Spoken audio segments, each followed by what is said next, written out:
Welcome to our channel. Today we how to enable Ahrefs for affiliate backlink opportunities, detailed guide step by step clearly. To enable Ahrefs for affiliate backlink opportunities, start by logging into your Ahrefs account. If you don't have an account, visit the Ahrefs website and sign up for a subscription plan that suits your needs. Once logged in, navigate to the dashboard. Click on the Site Explorer tool located on the left-hand sidebar. Enter your website's URL into the search bar and press the Explore button. After the analysis is complete, explore the Backlinks tab to view your existing backlinks. Next, click on the Outgoing tab to analyze the backlinks your website is giving out.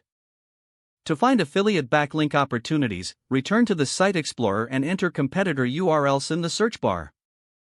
Review the backlinks they have acquired by selecting the Backlinks tab again after entering their URL.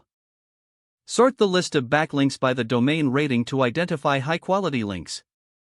Look for websites that are relevant to your niche and have the potential for affiliate partnerships.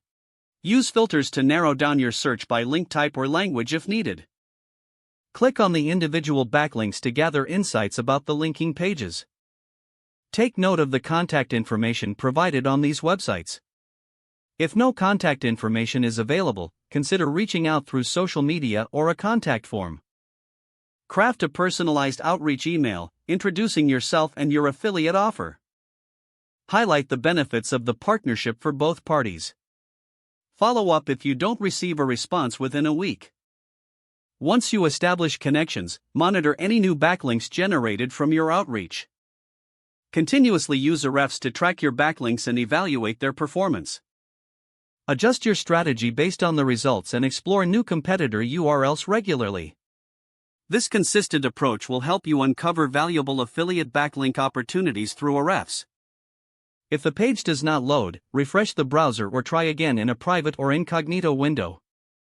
Make sure you are using the correct email address, then retype it carefully to avoid small typos. If your password is not accepted, use the reset option and create a new strong password you can remember. Check your spam folder for verification or security emails, then complete any requested confirmation steps. Enable two-factor authentication if available to improve account security and reduce unauthorized access risk. After signing in, review your profile details so your contact information and settings. Don't forget to like this video and subscribe to our channel for more step-by-step tech guides.